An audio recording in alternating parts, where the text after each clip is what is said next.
મનુષ્યાતનનો અવસર કહીએ પૂનમ માણેક ઠારી રે મનુષ્યાતનનો અવસર કહીએ પૂનમ માણેક ઠારી રે એ સંત શિખામણ સ્વાંતિર વરસા સૌને તે શુભકારી રે સંત શિખામણ સ્વાંતિર વરસા સૌને તે શુભકારી રે. શું કહે છે? મનુષ્યાતનનો અવસર કહીએ પૂનમ માણેક ઠારી. એટલે આ મનુષ્યનો દેહ જે છે એ પૂનમનો ચંદ્રમાં જેમ સોળે કળામાં હોય એની ઉપમા આપી છે એમ મનુષ્ય દેહને. એ કઈ કળા એમાં ઓછી હોય નહીં, એટલે એને ચંદ્રમાના પૂનમ જે હોય એની ઉપમા આ મનુષ્ય દેહને આપી છે. અને મનુષ્ય દેહ મળ્યા પછી તમારે જે કરવું હોય એ થાય, અને બીજી બધી યોનિમાં બીજા કરે ઈ થાય. આટલો ફરક છે. કોઈ ખેડૂત હોય અને અમારે એક બળદ બહુ મારકણો હતો, એટલે કદાચ બળદ કોઈને મારી નાખે તો બળદ માથે ફરિયાદ થાય. ફરિયાદ કોની માથે થાય? ગરધણી માથે થાય. એટલે એની માથે શું કામ ના થાય કે જે બીજી બધી યોની છે ને એ ભોગ ભૂમિ છે, એમાં બધા ભોગ ભોગવાય છે, પણ નવું કર્મ એમાં થતું નથી, એટલે એને લાગુ પડતું નથી. આપણે કોઈને માર્યા હોય તો ફરિયાદ થાય કે ન થાય? અને બળદ માથે ન થાય. આ ન થાય અને થાય એનું કારણ કે તમારે જે કરવું હોય એ થાય તે તમારા માથે ફરિયાદ થાય છે. આ તમને એક કલમ વધારાની આપી ને કે તમારે કરવું હોય એ થાય, એ કલમ વધારાની નહીં. તમને એમ થાય કે બહુ ગરમી થાય છે, પંખો ચાલુ કરો તો તમે કરી શકો. ઘોર બહુ તરસ્યા છા હોય તો પણ પાણી પીવું જ માગી શકે.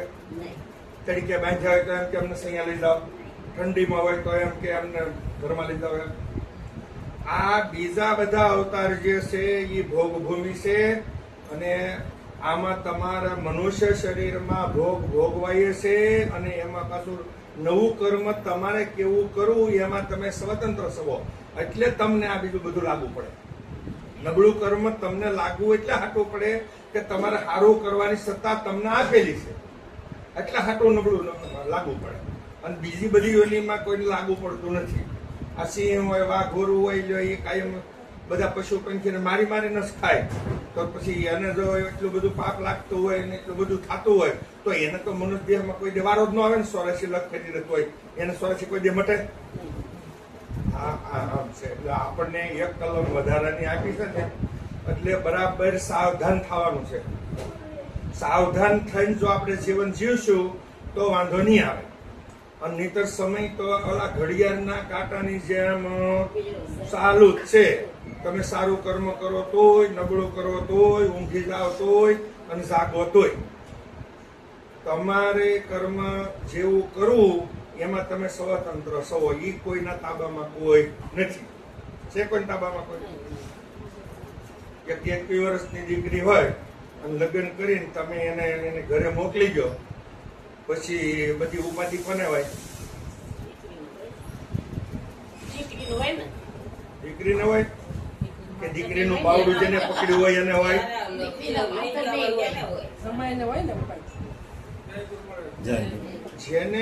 જેને તમે હોપી દીધું છે ને એને ઉપાધિ છે.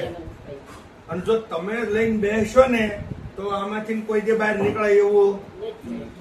આમાંથી બહાર નીકળવું હોય તો હોપો. કોને હોપવું એ જોઈને હોપવાનું. અત્યારે તો શું છે કે સોસાયટીમાં ગુરુ તમને હાલતા મળી જાય, બજારમાં મળી જાય, પણ કોને હોપવું એ જોઈને હોપવા જેવું છે. અને હોપી દીધા પછી તમારે કઈ કરવાનું નહીં, એને કઈ કરવા. ઓલા એક ભાઈ કહેતા હતા કે દીકરીને વળાવી અને બધી બહુ ને દીકરી રોય ને પછી ગાડામાં બેહાડી કે હવે તું રોમાં કે કેમ કે હવે તો ઈ રોહે નહીં કે હવે તારે રોવાનું, હવે તે રોવાનું તું અહીંયા રોઈ લીધું બધું જે કર્યું પણ હવે ગાડામાં બેહી ગઈ, હવે તારા ઘરે જાશો એટલે હવે ન્યા રોહે, આ તારે હવે રોવાનું. અમે જો આપણે ગુરુ મહારાજને ફાપી દીધું હોય ને તો એને જાગવાનું. કૃષ્ણને દોરી અર્જુને આપી દીધી એના રથની, પછી તો એ તો એને તો ભીષ્મ પિતાએ આજ્ઞા પ્રતિજ્ઞા લીધી હતી કે કાલ કાં તો હું નહીં કાં તો ઈ નહીં, પણ તો જાગવું કોને પડ્યું? કૃષ્ણને હોયપું એટલે અર્જુન નિરાતે ઊંઘ્યો. પણ જો માથે લઈને ફર્યો તો ઊંઘ આવે, અને ઊંઘ ન આવે તોય છેલ્લે એનું પતન થાત ને. આ તો આપણે હોપવું નથી. હું પણ આમાં એટલો દેખી છે. કોઈ પણ વસ્તુ તમારા ઘરે પ્રસંગ હોય, 1000 માણસનું 500 માણસનું રહોડું હોય, તમે 2 જણાને આપી દો કે એ ભાઈ આ બધું ઠેઠથી તમારે સંભાળવાનું. અમે તો અમારા મહેમાન હાસુ છું, અમે અહીંયા આવવાના. હવે પછી ઓલા રાતે 3 વાગે બકાલું લેવા જવું હોય તો એને જવાનું કે ઘરે પ્રસંગ હોય જવાનું? માર્કેટમાં 3 વાગે જાગીને ઈ જાય લેવા. આ તો નિરાતે હુએ એટલે હોપી ગયો ને તો શાંતિ થાય એવું છે. અને માથે રાખો ને તો વજન લાગશે ને. ગમે એટલો 50 ફૂટનો કૂવો ઊંડો હોય, આપણે માલપા ડૂબકી મારીએ તો કેટલાય મણ પાણી ઉપર હોય તો એનો વજન લાગે. પણ એક હેલ ભરીને અને માથે મૂકીને નીકળો તો માથે લેહો તો વજન લાગશે ને લાગશે, નકર લાગે એવો. હવે આ તો કેમ જીવન જીવવું, એ તો આ તો સદગુરુ જેને મળ્યા હોય ને એને ઈ બાળકને ખબર હોય, એને શીખવાડ્યું હોય ગુરુ મહારાજે આવું જીવન જીવવું. વ્યવહારિક સત્તાનું જ્ઞાન આપણને ગુરુ મહારાજ આપે અને આધ્યાત્મિક સત્તાનું જ્ઞાન આપણને આપે. પણ ગુરુ મહારાજને ઘરે ગયા પછી, એને હોપ્યા પછી આપણું જીવન જગતમાં જે લોકો જીવે છે એટલે જે ગુરુમુખી નથી, અને એનું જે જીવન છે એવું જીવન મારું તમારું ના હોવું. એનું કારણ છે કે આપણે ધણી ધાર્યો છે માથે.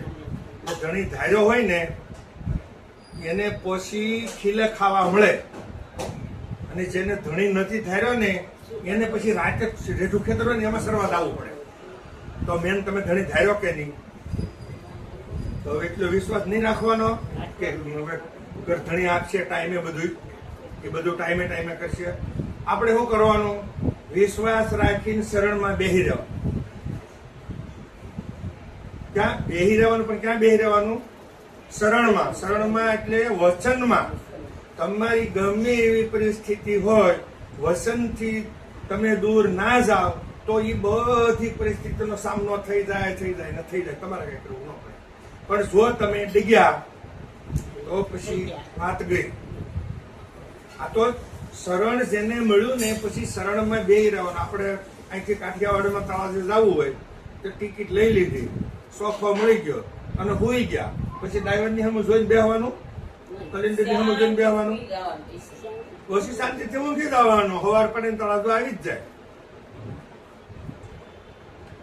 પણ તમારે ને મારે સાજી ઈ રાખવાની કે ક્યાં બેહવું, કેવું વસન કીધું, વસનમાં કઈ રીતનું રહેવું. આ તો બધા જગતના તાપ છે ને, એ તો ઓલા જેમ દરિયામાં લોટ આવે ને, એક ઓલવાય છે બીજો આવે, એક ઓલવાય છે બીજો આવે, એમ વ્યવહારિક સત્તાના લોટ તો બધા આવવાના જ. પણ એની માલપાત તમારે ને મારે રહીને અને હોપટ કેમ નીકળવું, એ આ મહાપુરુષો પાસે આસાન છે. મહાપુરુષો પાસે જાય તો જ ઈશાન આપણને મળે, નહીતર આપણને મળે. આ તો હવે આપણે બધાને શું છે કેવું, ઓલા નાના છોકરા ભણવા જાય ને, પછી એક છોકરાની બર્થડે હતી એટલે એની બાઈએ એને 1 રૂપિયાનો સિક્કો આપ્યો વહેલાના જમાનામાં. એટલે છોકરો તો રાજી થઈ ગયો કે આજ મારી બર્થડે છે, મને 1 રૂપિયો આપ્યો, મારી બર્થડે છે, મને 1 રૂપિયા. એટલે ઘરેથી નીકળ્યો ત્યાંથી આમ ઉડાડતો નીકળ્યો, અને બીજા 2 નિહાળિયા હારે પાડોશીના થઈ ગયા. તે જતા ઉડાડતા હાથમાંથી પડી ગયો ને, તે રખવાની ધૂળ હતી ને, તે ધૂળમાં વહી ગયો ને, પેલા બાજુમાં જે હાલતો હતો ને એનું ધ્યાન, એટલે એને શું કર્યું, ઉપર પગ દઈ દીધું. જ્યાં પીડ્યો હતો ને ત્યાં ઉપર પગ દઈ દીધો. પછી એ ગોતાવા લાગ્યો. શું કર્યું? એ ગોતાવા લાગ્યો કે ના, બહુ ગોત્યો પણ ઝીડ્યો જ નહીં. તો કે ભારે કરી હવે નહીં ચડે. સારું હાલો એ કે. પછી ઓલા પડી ગયો ઈવડો એ ભાઈ હાલતો છો, બીજો હાર્યો તો હાલતો છો, ત્રીજે જેને દેબો હતો ને એ અંદર વાહે રહ્યો. પછી હળું માથાને લઈ લીધી. એને ખબર હતી કે મારા પગ એટલે દેબેલો છે. પછી નિહાળે ગયા ને એટલે માસ્તરે કીધું એટલે આટલું બધું મોડું કેમ છું ભાઈ તમારે?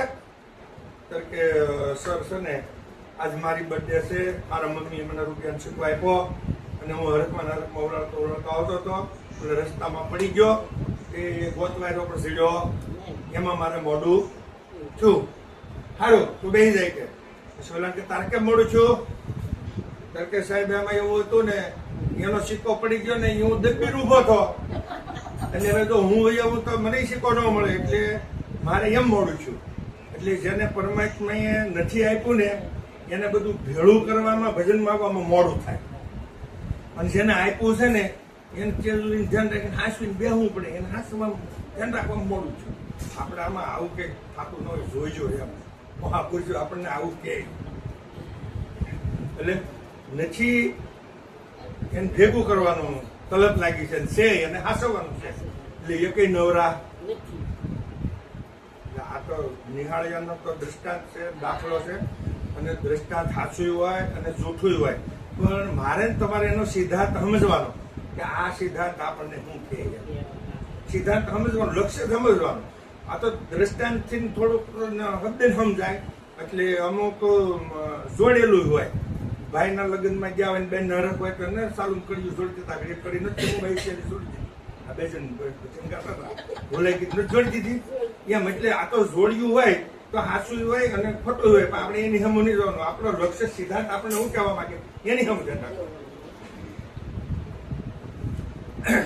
સુરત જેવું મોટું શહેર હતું. પછી રાષ્ટ્રપતિ ફરતા આવ્યા અને બધાની સંભાળ કાઢે. રાષ્ટ્રપતિ હોય ને એ બધી પબ્લિક એની હોય એટલે બધાની એની સંભાળ લેવી પડે. કે સંભાળ સભા ભરી અને પછી સભામાં કીધું કે આપણા રાજ્યમાં કોઈ દુઃખી બીજું ત્રીજું કોઈ હોય તો ફરિયાદ હોય તો કયો. હવે ગમે એવો ગુનો કર્યો હોય ને રાષ્ટ્રપતિ જો એમ કે આને છોડી ગયો તો એ છૂટી જાય ટૂંકમાં. તો પછી એક ભાઈએ કીધું ઓલો જેલર હતો એને કે મારા એક સમસ્યા છે કે હું કે અમે જેને જેલમાં પૂર્યા છે ને કેદીને એ બધા ફરિયાદ કરે છે એટલે તમે એક વખત એની મુલાકાતે તમે આવો. સારું કે તો કાલે આપણે સવારમાં જઈશું એમ કે મુલાકાતે. હવે એની મુલાકાતે ગયા ને એટલે ઓલી રૂમે જઈને પૂછ્યું કે ભાઈ તમારે શું તકલીફ છે? તો કે અમારે તો અહીંયા લાઇટ નથી ને ધારું બાથરૂમમાં પાણી આવતું નથી ને મચ્છર તોડી નાખે, પંખોય નથી ને આ સુવિધા કાંઈક અમને કરી દો એમ. એટલે તરત ઓર્ડર કર્યો કે હાલો આને આ છે માગી બધી સુવિધા કરી. પછી બીજી રૂમે ગયા કે તમારે શું પ્રોબ્લેમ છે? તો કે પ્રોબ્લેમ તો મહારાજા એવો છે કે વાર પર બે અમને રજા નહીં, અમારે ઘરે કોઈ પ્રસંગ સારો હોય નબળો હોય તો એક દીની રજા નહીં, અને કઈ ખાવા પીવામાં કઈ હવા જ નહીં, બધેલું હોય એ આપે, ઓછું આપે, અને મને કોઈ 8 દીએ 15 દીએ મિષ્ટાને નહીં કાંઈ નહીં. એમ તો બહુ બધી તકલીફ છે, આ સુવિધાનું કંઈક કરો. તો સારું આ બધી સુવિધા કરી દો. એ સુવિધા એને બધી કરી. પછી ત્રીજી ઓરડીમાં ગયા ને ભાઈ તમારે શું પ્રોબ્લેમ છે? કે મારે કાંઈ પ્રોબ્લેમ નથી પણ મને અહીંયા ગોઠતું કે તો મને મારે ઘરે એટલે આને છૂટો કરી જોઈએ. આને છૂટો કરો જવા જોઈએ ને ઘરે. હવે આપણે આ સંસારના વૈભવમાં રહીને બધી સુવિધા જ માગીએ કે હું માગી પેલી બે પેલી ઓરડી વાળા જે માગ્યું હું તમે એ જ માગીએ કે એક ઓલા કે નાનો એવો ગાળો હોય તો કે રો હાઉસ થઈ જાય, રો હાઉસ થઈ જાય તો કે હવે થોડોક મોટો બંગલો થઈ જાય સારું. એથી વળી થોડું સારું થાય તો કે હવે ગોકુળ ધામમાં પ્લોટ મળી જાય ત્યાં બંગલો થઈ જાય તો બહુ સારું. આ બધી સુવિધા માગવામાં આપણો માણસનો સમય જતો રહે. મહાપુરુષો હું કહેવા માંગે જીવનની હું કિંમત છે એ એની હમે થોડીક નજર નાખવાની. આ તો બધું દરિયાના લોટ જેવું બધું વ્યવહારિક સત્તાની દુઃખ તો મારે તમારે બધી આવ્યા જ કરવાની. પણ એમાંથી ન જેમ બત્રી દાંત વસાળે જીભ કેમ રહી જાય એમ રહેવાનું છે. એટલે ગુરુના બાળકને જાગતું રહેવાનું છે. ટૂંકમાં કહેવાનું એમાં શરણમાં બેહી રહેવાનું અને પછી જાગતું રહેવાનું.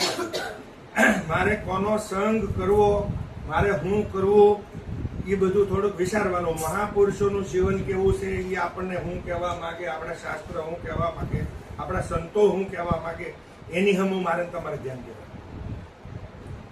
પછી જગતનું જ્ઞાન તો વ્યવહારિક સત્તાનું જ્ઞાન તો એ તો બધા આપ્યું જ છે. બધા તમે તમારા છોકરાને વ્યવહારિક સત્તાનું જ્ઞાન આપ્યું નથી આપ્યું. તમે ન આપો તો કાકા આપે, મોટા બાપા આપે, ભાઈ આપે, ગમે આપે. એમાં કઈ કોઈ કઈ ઘટતું હોય ને તો આ સત્ય માર્ગમાં જે હાલવામાં જે માર્ગ છે ને એ કયો માર્ગ છે, ત્યાં માર્ગે ચડ્યા પછી કઈ રીતે હાલવું અને લીધા પછી એમાં કઈ રીતે ટકી રહેવું, ગમે એવી દુઃખ આવે ને એમાં કઈ રીતે ટકી રહેવું, એ બધી શાન તો સદગુરુ પાસેથી નથી મળે, બીજા કોઈ પાસેથી મળે નહીં. હવે શું કહેતા હતા આપણે, સંત શિખામણ શાંતિ વર્ષા સૌને શુભ કરી. એટલે સંતના શબ્દ હોય ને એ બધાનું કલ્યાણ કરવા વાળા હોય. એનો શબ્દ જે હોય એ ખોટો ન હોય. ભલે આપણને માન્યામાં ના આવે એ વાત જુદી, સમજણમાં ના બેસે એ વાત જુદી. એ જે રીતમાં કહેવા માંગતા હોય એ રીતમાં આપણે ના સમજીએ, આપણી બુદ્ધિ ત્યાં ન પહોંચતી હોય એ વાત જુદી. બાકી સંતની શિખામણ છે ને એ બધાને કામની છે. જ્ઞાનીની કામની છે, અજ્ઞાનીની કામની છે, ગરીબની કામની છે, રોંકને રાજાને બધાય જે જેને મનુષ્ય મળ્યો એને બધાને સંતની શિખામણ કામની છે. પણ આપણે લઈએ હવે જેને સદગુરુનું શરણ મળ્યું એને પછી બીજું કઈ ઘટે તો આ હજી બરાડા બધા હે ના થાય. તો આ તો ખાલી બોલીને દીધું છે, હાસુકલું હોયપું નથી અને હાસુકલું હોયપું તો બરાડો આવે. આ એનો પ્રમાણ. કાંઈ પણ હજી ઉલ્કાપાત મલપા થતો હોય તો એટલું હજી રાખ્યું છે આપ્યું. અને જો આપી દીધું હોય તો પછી ત્યાં કઈ અંધારું રહે એવું, ત્યાં કઈ દુઃખ આવે એવું. સૂર્યના ઘરે કોઈ દે રાત જઈએ કે કઈ. જેની પાસે જ્ઞાન છે ત્યાં જ્ઞાન ને અજ્ઞાન ને વિરોધ છે. રાત હોય ને દિવસ ના આવી શકે, દિવસ હોય ને રાત ના આવી શકે. જે જ્ઞાની માણસ હોય, જે સમજુ હોય, એ સુખી હોય, એને કોઈ જગતમાં દુઃખી કરે શકે. ગમે એવું હિરણાકશે પ્રહલાદની માથે કર્યું બધું, પણ હિરણાકશે એક જ હતું કે મારા પરમાત્માનું નામ ઈ જ હાસું. તમે કહો હું ભગવાન, એ નહીં. હિરણાકશે એમ કહેતો હતો કે હું ભગવાન, મને પૂછો, મારું નામ લો, મારી માળા ફેરવો. તો કે નહીં, મારા વિષ્ણુ ભગવાન ઈ જ હાસું. તમે કહો એ નહીં. ગમે એટલું માથે કર્યું પણ દગ્યા નહીં તો પરમપદને પામ્યા કે ન પામ્યા. અને તમે એને હું ડગી જાય તો પછી આ તો 20 માળની બિલ્ડિંગ કરવી હોય ને તો પાયો એટલે મજબૂત જોવે, મજબૂત. અને નકર 2 તીવ્રતાનો ભૂકંપ આવ્યો હોય ને તો કુડુડુડું ભૂખ કરીને આવે હેઠ. તો પાયો હજર હોય તો ઇમારત ટકી રહે. તો આપણે કઈક પાયા કાસા પોસાય છે, પણ એવું હોય કહેવાય નહીં. નકર આ મન એક વખત અમને એવું પછી ડગે કેમ, એક વખત આપી દીધા પછી મારું થાય કેમ. તો દેહ મારી 5 કિલોની ઘીની બરણી આવે ને તો પછી બરણી ઊંધી વાળે બધું ઘી નીકળી જાય, પણ મારી પાસે 200-700 ગ્રામ સાંકવું હોય. એને પછી શું કરવું પડે, ગેસે ચડાવવું પડે, ઊનું કરવું પડે. બરણી ઊની કરીને પછી ઊંધી વાળે ને તો નીકળી જાય.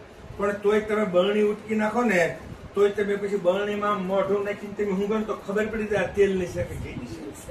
જે સૂક્ષ્મ વાસ માલપા રહે છે ને એ કાઢવી વહમી છે.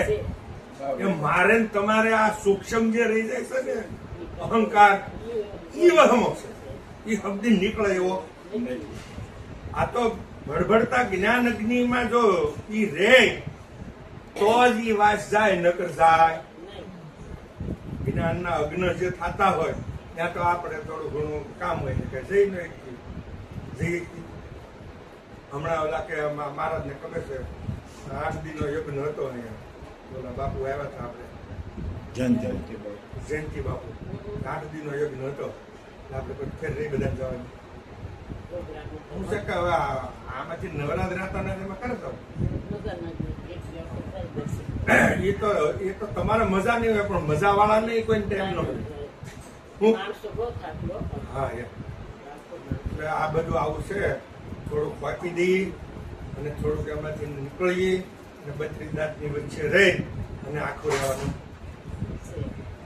હવે આપણે નથી કહેતા કે ભાઈ બેનને ઘરે મામે રજન જાય કે બેને થોડુંક લાવવાને જાજુ એમાં મોંઘવારી પ્રમાણે એટલે સમય પ્રમાણે મહારાજનું બધા કહેવાનું હતું એટલે 5-2 મિનિટ લેવી પડી એટલે થોડું કીધું એમાં તમે જાજુ માનજો બોલો સદગુરુ મહારાજ